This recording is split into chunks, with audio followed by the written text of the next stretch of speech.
Okay, hello everyone, and thank you for joining us to our last webinar of this session. Today, Florian Schmidt is going to close our second round of webinars. So just to say that please stay tuned for the call for abstracts for the next season of webinars. And thank you. I really appreciate that you are attend this great initiative from ISCB Student Council. So today, Florian is going to tell him about robust clustering of single-cell RNA-seq data using reference component analysis. So we are so happy that you are here with us, Florian. Thank you, and the floor is yours. Thanks. Thanks very much for the introduction, and thanks for having me. I just learned now that I'm the last talk, and so that's a big honor as well. So thanks for that. Yeah, so I'm now a postdoc in Singapore, and in Singapore we have a lot of exciting research, a lot of single-cell work, especially also happening in the lab I'm working in at GIS. And to analyze all the data we make, we also do a little bit of software development that I want to talk today a little bit about it. So yeah, let's start with the motivation, why we're doing what we're doing. And some of you who might work in single-cell data, you know that single-cell technology is very popular. It gives us the power to look at cellular heterogeneity in much more detail. We can look at cell-to-cell variation. We can look at novel cell types, which is especially important in diseases, for instance. And so we get more data and get a bit better understanding. And overall, what happens is that similar to what happens to genome sequencing, when you look at PubMed, you can see that the mentioning of single-cell RNA-seq studies or just single-cell, it just increases exponentially. So there's more and more data coming in, which again means we have to come up with clever algorithms and clever methods to be able to deal with all this data. And when you look at typical single-cell RNA-seq analysis pipelines, there's a very nice paper from Fabian Theis' lab from Munich. Somehow your pipeline looks similar to what's here on the slide. And I took that from the paper there. So usually, you get your sequencing data in, you have the default pre-processing, which is when you, for instance, take the next data. It's like, you run the cell ranger pipeline, you get your quantifications and all these things. Then you run clustering, which most people use Seurat probably or ScanPy now. And once you get your clusters, you will go for annotation. We might use marker genes or automated pipelines like SIMH or Singular or something like that. And then once we know, what are the cell types and all, we can go on and look at the E-genes, or we do trajectory analysis, UMaps, and generate all the nice figures that people always generate. But when you look at this pipeline very carefully, you can realize one thing, and that is that when something goes wrong in clustering, it's like the first step after the pre-processing, that can have quite strong implications in everything that's followed downstream, because everything is based on it. So you want to make sure that your clustering is really as accurate as possible. And nowadays there are like a few major clustering methods out there for single-cell data. And I shouldn't say methods, it's more like strategies.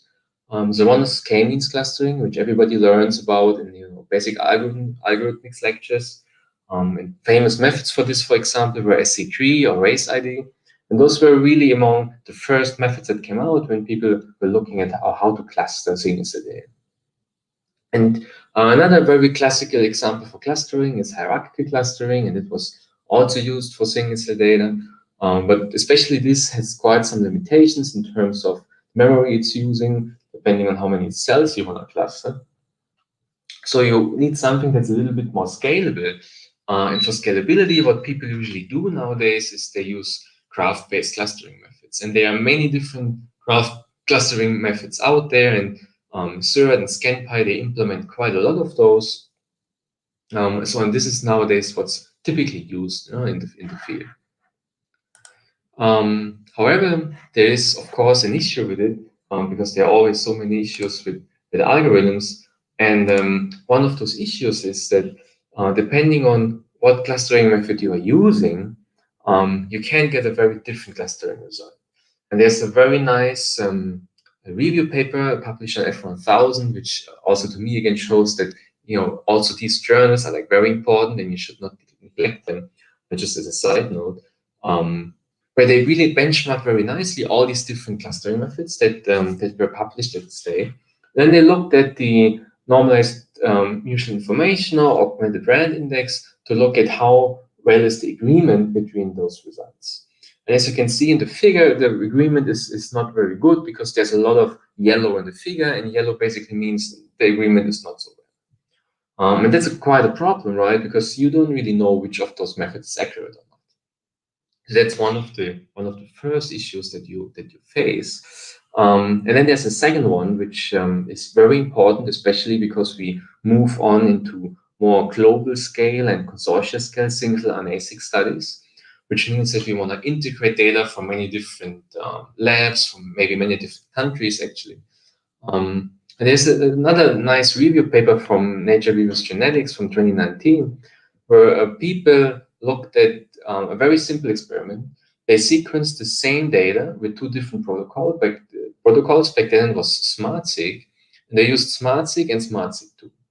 And the major driver of the variance in this data was actually just the protocol bias and the protocol difference. So of course, people can say, oh, there are so many ways to adjust for batch effects now. We have a lot of methods for this. Those of you who remember microarrays, there was Combat, which people used to correct batch and microarray data. And some people still use Combat actually for data like this. But you always run obviously into the problem that when your biological signal of interest overlaps with your batch, then you don't really know how to correct it. So active batch adjustment is still something that's very complicated. So nevertheless, what happened is that people are aware of those issues, that there's a lot of divergence in those different methods, and that you have this issue with batch effects that can probably lead to haywire results in your clustering. So when these efforts to build atlases kept growing, and we have the Human Cell Atlas, like a very big atlas coming up, people thought, okay, if we already know that a cell type X and Y are, let's say, T cells and B cells, and we somehow map things back to these references, then that's a great solution for all these issues, because it somehow addresses the batch effect problem, and it also addresses this issue that different methods come up with different results. So for us, it was a good reminder that when you try to do something supervised, that might not be a bad idea. And before I joined the lab of Shyam at GIS, back in 2017, they published a method that tried to do something in the direction. They called it RCA, where they use reference data sets to basically perform clustering. And when I joined the lab, and then people said, okay, you should use this method because it's very good and it's robust against batch effects. I tried to use it, but in those 2-3 years between the development of this method and when I joined the lab, there was quite a lot of experimental advancements coming up. So the number of cells just was a lot higher. And then we figured out that this original method, it just didn't really scale, and it was not really usable. And we also saw that the data set they had as a reference was not so great, and it was very hard to integrate the method into existing workflows because everybody now is using Seurat or ScampPy, depending on whether you are R or Python person. So there was something that had to be done to make the method actually usable.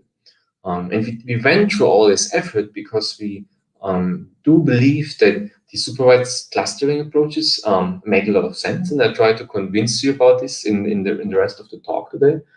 And so some of the major changes we made were that we actually really thoroughly benchmarked the batch effect robustness of RCA2. There was only a very minor benchmarking in the original paper on a few cell lines, and we really do this extensively on 2 very big single-cell data sets. We also made the method scalable, so you can now run it on really up-to-date data sets. You can go to hundreds of thousands of cells, and it will still work.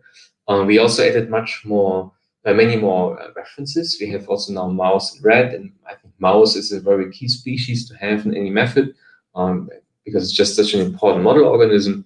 And we also included a few simple downstream analysis options into the package, simply because it's much easier if you don't have to keep changing between your different Python or R packages.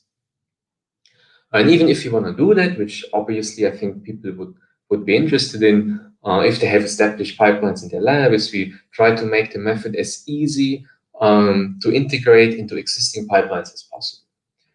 So before I start showing you results of this whole thing, I want to show you a little bit of how it works. So in Singapore, we work a lot with data from 10x. So we build into the method functions to directly just load 10x output because it's very convenient for us. But we also have functions to just, you have your count matrix, which you process in any way you want, and you can also load that in. And then you perform standard normalization and quality control experiments. You get all the figures for that. They explain how things will look like. And once you get there, you are actually ready to go into the what we call reference projection step. And with RCA, when you clone it from GitHub or you install the R package, what you get is you get a set of references. And for us, a reference is basically a matrix where your columns are different reference cell types, and the rows are different marker genes.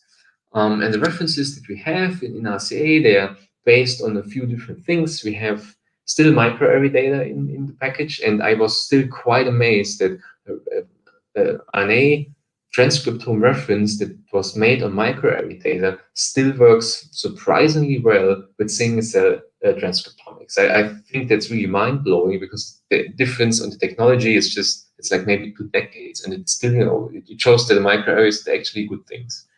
But we also have data based on a bulk RNA-seq when it's sorted with FACS, for instance. And we also have now a new site-seq reference, which uses the data that came out with the Seurat 4 package. And from all these data sets, we provide references for human and mouse for different types of cells. We have quite a lot of immune cell types because that's also an interest in our lab. And to make the method a little bit more applicable, for instance, if there's a lab that is specializing in plant biology and they want to do single cell of plants, and they have a lot of data there, perhaps they now can use their own data to build their own reference panel. So the new package has some functions where you can feed in annotated data, and then there's some quite nice machine learning pipeline that tries to find the most optimal marker genes to separate your cell types in a broad scale, like in the sense you separate lymphoid from myeloid, and then it learns different cutoffs again for each of these major groups, let's say in the myeloid or in the lymphoid cells, to separate maybe naive CD4 from effector memory CD4. So this all happens under the hood if you want to make your own panels. So if you just go with the default and you want to now use the reference that is there, you can take it, you just use it, and then you go on, you take your single cell data sets, which you have, let it be 10x or whatever. And in a typical count matrix for single cell data, you have your single cells in the columns, and then you have your genes in the rows.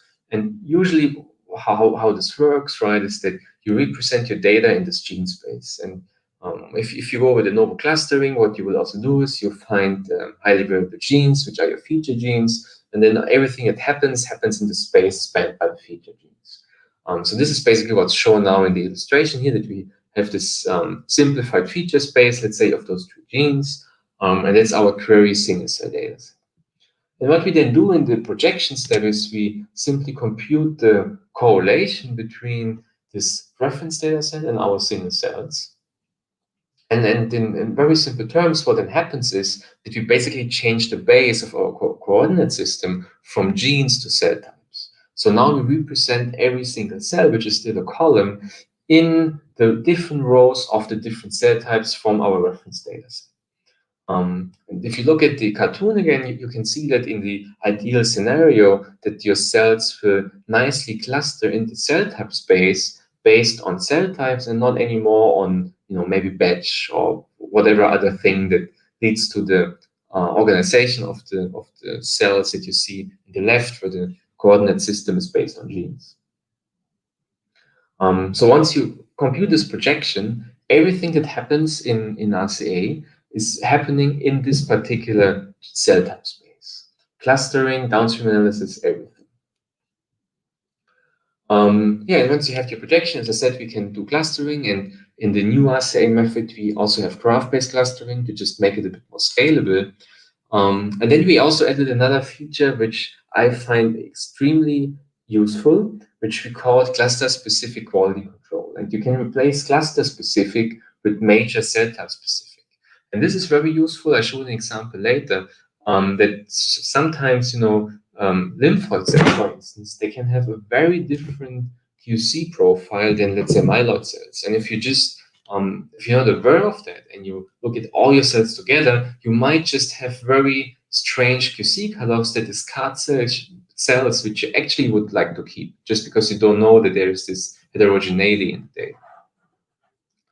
So aside from these better QC options, we also added a little bit of downstream work, as I mentioned.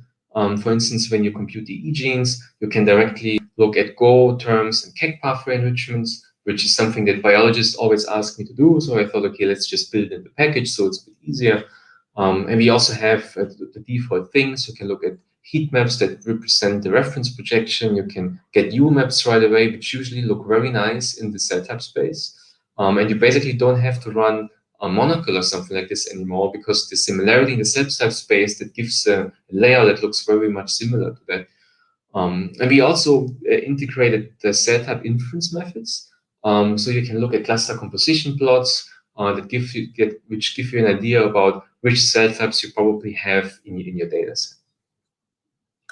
And a very important thing in bioinformatics is, of course, that you do benchmarking of your method. And one of the major things for us was to improve scalability, and that's shown on this figure. So on the runtime slide on the left, you see how long it takes to compute this projection step, depending on how many cells you have.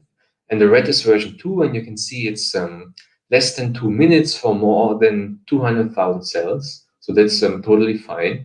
And the original version, it actually crashed after 50K because it used too much memory. So just we made it really scalable, and all of this is now running on my local machine, which has 64 GB RAM. So that's why the bar also goes so high in the clustering, but it's still just a laptop. So it's really easy to scale. And if you run it on a cluster, it can go even higher. Yeah, and the memory allocation is comparing graph-based versus hierarchical clustering. And again, there you'll see that just by offering people graph-based clustering, you just make the method a lot more applicable, a lot more scalable. And one of the other key advantages of RCA is really this batch effect robustness. And I try to spend a little bit of time on that. I hope I still have a little bit of time. And the benchmarking we did in the preprint is basically using two different kinds of gold standard data sets, and I show you only one in the talk.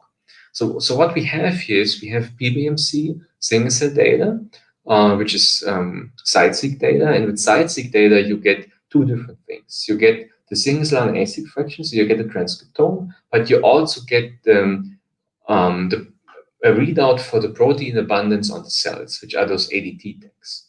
And that gives us the opportunity to basically classify cells into cell types using these antibody readouts, and then use that as a ground truth to test different methods that cluster cells based on the single cell RNA-seq data. And what we then do in the end, we compute Seurat index for each method, looking at the sequencing protocol, whether cells were sequenced with an X or drop-seq, and with respect to the cell type, which we base on the antibody data. And a very simple experiment we did was we just plotted the UMAP of our data once with RCA, and just here as an example using Seurat, which is like, the default thing people do. And we just color cells now by the sequencing protocol. And what you then can very nicely see is that in RCA, those sequencing protocols, they overlap. There's no real separation going on. But with Seurat, you can really get those two major groups for the drop-seq and the 10x data, which really shows things separate by the sequencing protocol. And if you now color it by the cell type annotation, which we get from the antibodies, we see the same thing again for RCA. Each cell type is basically assigned to one cluster, except for all the lymphoid cells, which always form this kind of continuum here, the T cells and then K cells as well, usually. And for Seurat, because you split the data into these two major groups based on protocol, you get one cluster each per cell type, basically. So this is just an example of what can happen, right, when you have these wedge effects. And we benchmark many more methods, not just those two. And then when you look at the Seurat index for cell type and protocol, the best method you can have has a very high cell type SI and a very low protocol SI. And RCA is exactly that. It's in the bottom right corner. And one important thing for me is also to understand what these badges mean in a biological way. So what we try to do is we try to take, let's say here, the B cells, and then compute the E genes between B cells that we find with 10x and B cells we find with Robustness. And we did this for all the different cell types we have in our data set, which in the end gave us this kind of badge effect DE matrix, which really quantifies basically the badge. It really explains why we see the separation. And we see a lot of genes that are ribosomal, a little bit of mitochondrial genes. We also have some immune-related genes. So you wouldn't, if some of these genes come up in your regular DE gene calling, you might not think, oh, they are because of the badge. And it was another way how we tried to show that the DE genes you get with RCA-based clusters are more meaningful. So what we did is we just computed for between each and every cell type you get for each cluster the DE genes, and then overlap them with all these badge-specific DE genes. And what you would want is that the DE genes you find between your cell types, between your clusters, with your method, have a very low overlap with those just purely badge-specific DE genes. And that's exactly what you also see in the upset figure, that with RCA, it's the top performer in terms of the E gene overlap with all these badge DE genes. And I think I have like maybe 2 more minutes, so let me jump a little bit to the one of the last examples, which was the cluster-specific quality control, because I think it's a very nice example to show. So in this data set, we have single cell data from normal, healthy bone marrow. And we ran this through our default pipeline. We looked at graph-based clustering. We projected against our reference space. And in this data set, we applied cluster-specific quality control. And in the end, when you did this, we get a very nice UMAP where you see how cells really differentiate from the HSPC through all the different progenitor states to myeloid and lymphoid progenitors. And we also have quite a few immune cells in the data set. And the important thing here was that we did do this cluster-specific QC, which is shown here on the slide. So when we apply a very stringent cutoff on our data, instead of doing it in a cluster-specific way, you would lose a lot of cells in your final data set. And if you do a more lenient cutoff, which you might also be doing because you want to be a bit more conservative, a bit more lenient, you might keep a few wrong cells, but you also still delete cells which you actually want to keep. So on this bar plot on the bottom, you see depending on what unspecific cutoff you would be using, where blue is the lenient and red is the stringent cutoff, how many real cells of those particular cell types you accidentally discard. And you discard a lot. So for instance, for average rod progenitors, depending on what cutoff you use, if it's the lenient one, you lose almost half of your population, which is really quite striking. Similarly, for myeloid progenitors, you lose about 10%. And if you have a data set which is maybe containing only 10,000 cells, and then those distribute to all those different clusters, throwing away 10 to 20% of your cells is really something that you don't want to do. So this cluster-specific QC is, I think, really something very useful, which is very easy with RCA, because you just look at your projection, you can see, oh, this seems to be a monocyte, or this seems to be a myeloid cluster. Let's look at those separately for QC. It's a very straightforward thing. And maybe one last thing, because this is something people always ask us, is about, okay, but what happens if there's a cell type in my data set which your reference doesn't have? And the answer to that is twofold. So one is if it's very, very off, so let's say your reference is only immune cells and then you suddenly give it the brain cells, then obviously it doesn't work. But if it's, for instance, let's say different states of immune cells, then you're still good to go. And I have two examples for this. One is a COVID data set and one is a AML data set. And what you just see already by looking at the UMaps, that for COVID, you see quite a bit of mix-up, but you also see quite a few distinct islands. And for the AML data set, you see an almost crisp separation between AML cells in orange and control cells in red. And when you go to quantify this in a bit more cluster-specific way, you can really see that in the COVID case, you get all sorts of things. You get clusters which are completely COVID, so only blue bars. You get clusters which are completely healthy, so only red bars. But you also get a lot of mix, and that's somehow also what you would expect, because there will be always a mix of healthy cells, there will be a mix of diseased cells, there will be cells which are only there unhealthy, and cells which are only there in the diseased COVID state, right? Similarly, for the tumor, which is a much more binary state, most of the clusters are either just completely tumor or they're just completely control. So that's quite interesting, because in the reference data set, there was not a single tumor-based or AML-specific cell type there. And still in the reference-based method, because things, they share similarities to different cell types, but they don't really represent one particular one, you still can separate them out. So I think that's a very important message, because otherwise people keep thinking that, oh, but I think I have less power to detect new things, new cell types in my data set, which I think is not really really true. So yeah, to sum up this whole thing, sorry for going a bit over time. You can try the method out. It's on GitHub, and there's quite a large documentation about all these things, how to understand it, and also the preprint is out on bioRxiv, so you can have a look at it. Yeah, give it a try. Let us know if you find any bugs. That will be very useful. Again, yeah, the preprint actually is already out. I should have updated the slide for that. Have a look at Twitter. So we're actually working at the manuscript now. We hope to get it out soon as well. And I have to thank many people from GS, especially Bobby. He's one of our ROs, a very clever guy who's moving soon to Ample in Rome for PhD. And I worked with him on this project very, very much. And also people from Duke NUS, from which we got the bone marrow data I talked to you about. And I thank all of you at your screens all over the world. I hope you have a nice day. I think for most of you, the day is just about to start. For me, it's about to end. And yeah, I wish you all well, stay healthy, and I hope to see some of you again at some conference when COVID is over. Thank you very much.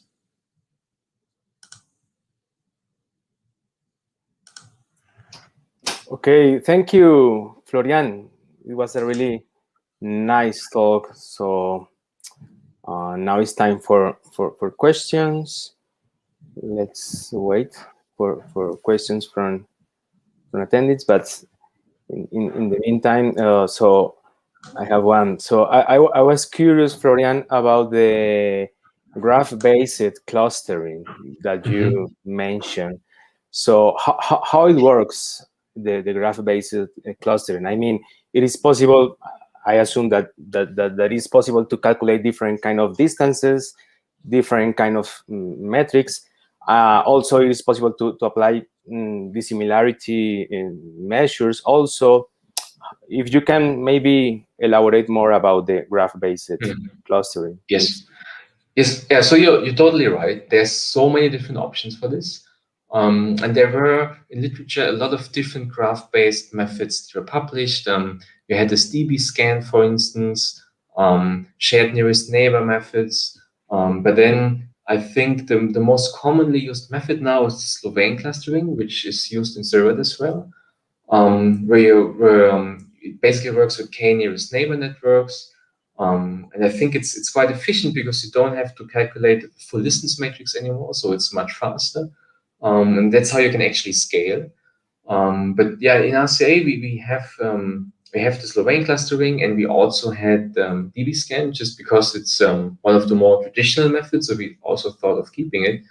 But there's like more and more things coming up, and we didn't really want to develop a new clustering method there, because that's again like a different paper in a way. Yeah, I think it makes a lot of sense to use what's already there because it's proven to work well. And I also have to say that the Seurat people, they did a very great job in implementing things efficiently. So repurposing this makes a lot of sense instead of just doing it from scratch again. Yeah, I think that's the short answer to that. And maybe it is also a great advantage because maybe you can, I think for sure you can apply the graph-based metrics, right? Yes, And correct. and that makes totally the difference when you analyze a classical hierarchical clustering Yes, that is tree-based. When definitely. you have a graph-based, maybe it is more easy to retrieve knowledge from the data, Yes. right? Yes, yes, it is. It's easier to interpret. It often gives more meaningful results, I think. And it's simply the only way of actually clustering a data set which has like 100K cells. With hierarchy clustering, you just can't do it. It will just die. Unless you have like a really massive cluster with maybe 1 TB RAM, then if you're lucky, it might fit. But otherwise, it's just not feasible. Okay. Do you consider that these methods that you show us today, it is also possible to apply to any kind of single cell omics, to single Yes, cell good. proteomics, single cell metabolomics, and so on? Good question. So we did work a little bit already on single-cell attack-seq for this, which is a little bit different because you have to find a way to link your reference peaks to cell types, which is a bit harder because with transcriptomics everything is always focused on genes, so yeah, it's easy to link and refer to something. Whereas with peaks, it's much more tricky because there's no way how they are shared across cell types, across samples. There's no uniform metric somehow. Okay. So that's a bit more tricky, and the data is a lot more sparse. So it's a bit harder, but it works. I think it's something that's in progress. Similarly, you could do it with methylation data. I think it's equally possible. I guess we just haven't tried it yet. So yeah, I think it certainly works. It's interesting that you talk about metabolomics, for instance. That's a very different approach. We have never looked at it, but I think it could also work. I wouldn't see why not. Proteomics certainly works as well. Um, I think the hard part is usually to get good reference data sets. But once you have those, it's always easy, I think, to do it. And we really see that whenever you look at things in a reference space, it simply looks more clean. And it's also easy to spot potential batch effects. If you, for instance, run also both the novo analysis and the reference space, it's easy to see where things might clash or where they might diverge. Okay. Thank you, Florian. Okay. Any questions? No. Okay. Let's continue Right. with more questions. Okay. Now, Florian, I was wondering what's the next step in your research? I mean, what do you think? What is the next gap that you need to fill or to close in your research based on single cell methods? I think what's gonna be very interesting and rewarding is to come up with methods that can cluster, especially single-cell RNA-seq and attack-seq together. Like not just one of the two, but really both at the same time, because there's more assays coming out that give us both information for even the same cell. So you know the chromatin landscape and you know the transcriptome from the exact same cells. And I think that is like a big game changer again. Because you suddenly can maybe uncover populations which before you didn't even know they existed, just because you can profile both things. For instance, in regulatory genomics, there's a lot of research on redundancy of enhancers, for instance. And maybe you can find that, let's say there are some immune cells where you have the exact same transcriptomic profile, but actually they're regulated with two very different sets of enhancers. For who knows why? Maybe some methylation has changed, so it's like a fallback enhancer that came into place. It's like a lot of interesting things I think you can ask them. So I think coming up with methods that can do that, really cluster both things together and give you insights into new populations that are hidden there. I think that's quite useful. I do think it's also worthwhile to try to integrate methods where you have single-cell RNA-seq and the tag-seq, but from different cells, but maybe same populations. Simply because there's a lot of data there, which is exactly like that, because before all these multi-omics assays came into practice. So I think it's also still useful to work on it. Yeah, but probably the more impactful thing is the multi-omics, I suppose. Got it. Okay, last question.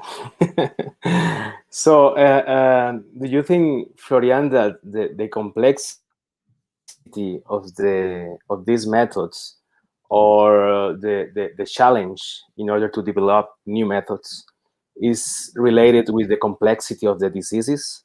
I mean, do you think that maybe we need specific statistical methods for, not for every disease, but for a set of diseases? In terms, for example, cancer, you can find a really interesting heterogeneity in the cell population. Do you think that we are moved toward that scenario, maybe? That's a tough one.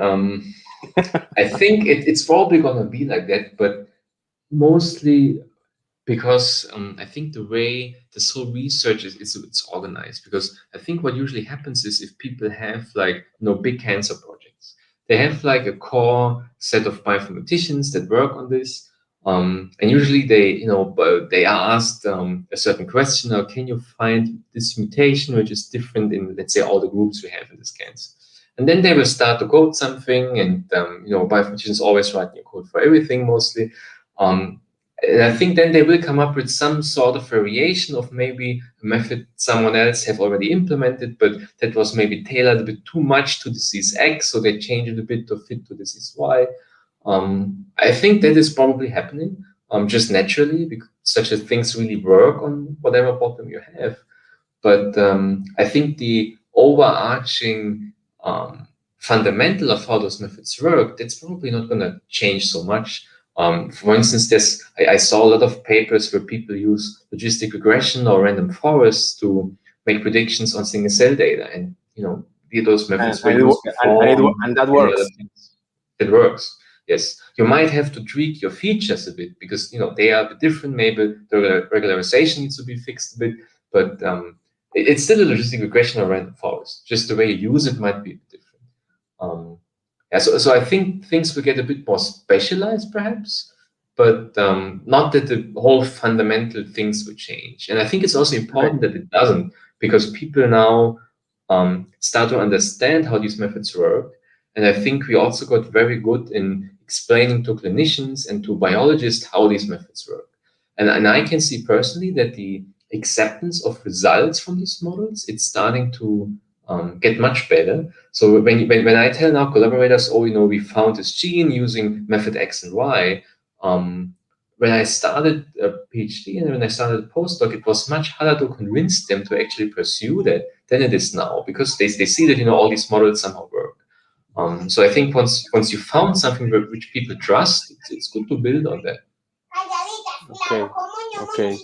Okay, Florian. So it was so nice, and it was a really interesting discussion, and I'm so glad to having you here, our last webinar, and to finish this second season of ISCB Student Council webinars. So once again, thanks a lot, Florian, and thanks to everyone for joining us in those webinars that we broadcast during these weeks. If you are interested in any webinar, just go to our YouTube channel, and there you can find the whole season of webinars. So thank you, Florian, and thank you all, and bye-bye. Bye-bye.